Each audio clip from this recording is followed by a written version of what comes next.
সোনারপুর থানার পুলিশ গোপন সূত্রে খবর পেয়ে চৌহাটি এলাকায় এই ব্যক্তির বাড়িতে হানা দিয়ে কিন্তু এই আগ্নেয়াস্ত্র উদ্ধার করেছে। এই ঘটনা ঘিরে কিন্তু রাজনৈতিক চাপানোতর শুরু হয়েছে। বিজেপি একাধিক অভিযোগে গ্রেফতার করা হয় এই জয় ঘোষকে, খবর পুলিশ সূত্রে। এই বিষয় নিয়ে আরো বিস্তারিত জানতে কথা বলে নেব। আমাদের সঙ্গে টেলিফোন লাইনে রয়েছেন প্রতিনিধি রঞ্জিত হালদার। রঞ্জিত, ধৃতের পরিচয় সম্পর্কে কি জানা যাচ্ছে এবং কি কারণে তার কাছে অস্ত্র ছিল? দেখো মাধুরী, সোনারপুর থানার পুলিশ গোপন সূত্রে খবর পেয়ে চৌহাটি এলাকায় এই ব্যক্তির বাড়িতে হানা দিয়ে কিন্তু এই আগ্নেয়াস্ত্র উদ্ধার করেছে। এই ঘটনা ঘিরে কিন্তু রাজনৈতিক চাপানোতর শুরু হয়েছে। বিজেপি এবং বামের পক্ষ থেকে জানানো হয়েছে যে এই যে ব্যক্তি, গ্রেপ্তার হওয়া ব্যক্তি জয় ঘোষ, তৃণমূল কর্মী। সরাসরি বাম নেতা সায়ন ব্যানার্জি তিনি কিন্তু গৃহবধূ, কখন শুরু হবে সেই প্রক্রিয়া?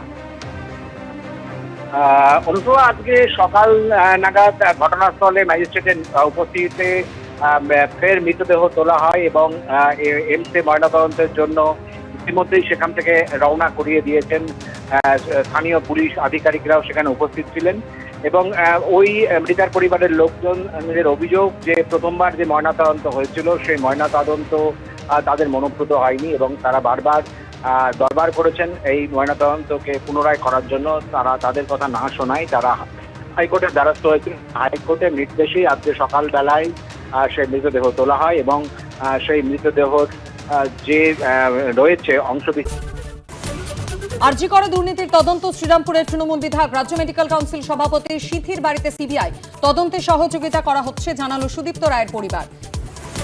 ভিন রাজ্যে বাঙালি হেনস্থার অভিযোগ। মেয়র রোডে তৃণমূলের ভাষা আন্দোলন কর্মসূচির মঞ্চে ঋতুপর্ণা সেনগুপ্ত। 26-এর ভোটে রাজনীতিতে উত্তর এড়ালেন অভিনেত্রী। কসবা ল কলেজে গণধর্ষণের অভিযোগ। 58 দিনের মাথায় প্রাক্তন টিএমসিপি নেতা কলেজের অস্থায়ী কর্মী মনোজিৎ সহ 4 জনের নামে চার্জশিট। গণধর্ষণ, অপহরণ সহ একাধিক ধারায় মামলা। ধূপগুড়িতে ডাউকিমারি পুলিশ ফাঁড়িতে ঢুকে দাদাগিরির অভিযোগ। ওসিকে হুমকি, মারধরের চেষ্টার অভিযোগ, গ্রেপ্তার 6। পুলিশের বিরুদ্ধে পাল্টা মারধরের অভিযোগ ধৃতদের। উত্তরকাশীর ধরালির পর এবার 200 কিলোমিটার দূরে চামলির থরালিতে মেঘভাঙা বৃষ্টিতে বিপর্যয়। পর্যটকদের জন্য খোলা বদ্রীনাথ রুটে ধস বিপর্যয়, চিন্তা বাড়ালো প্রশাসনের। শুক্রবার কলকাতায় এসে প্রধানমন্ত্রী নরেন্দ্র মোদী মেট্রো রেলের 3টে রুটের শুভ সূচনা করে যান।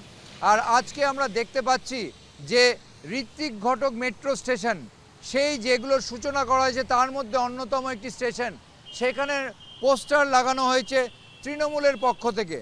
স্থানীয় তৃণমূলের কাউন্সিলর সুশান্ত কুমার ঘোষ, তার নাম দেওয়া হয়েছে এবং সেই পোস্টারে মুখ্যমন্ত্রী মমতা বন্দ্যোপাধ্যায়কে ধন্যবাদ জানানো হয়েছে। তাকে এই যে সম্প্রসারিত মেট্রো রেলের যে সূচনা গতকাল হয়েছে তার তিনি মূল কাণ্ডারি বলে দাবি করা হয়েছে। এ নিয়ে ইতিমধ্যে গতকাল রাজনৈতিক তরজা ছিল এবং আজকে দেখা যাচ্ছে যে তৃণমূলের পক্ষ থেকে স্থানীয় কাউন্সিলর মমতা বন্দ্যোপাধ্যায়কে ধন্যবাদ জানিয়েছেন। তাকে মেট্রো রেলের এই যে নতুন বর্ধিত যে রুট সেটার অন্যতম কাণ্ডারি বলে জানানো হয়েছে, তাকে ধন্যবাদ জানানো হচ্ছে এবং বিতর্ক যে আরও বাড়বে তা নিয়ে অবশ্যই প্রশ্ন থাকছে না, কারণ ইতিমধ্যে বিজেপির পক্ষ থেকে চিংড়িহাটায় যে মেট্রো রেলের সম্প্রসারণ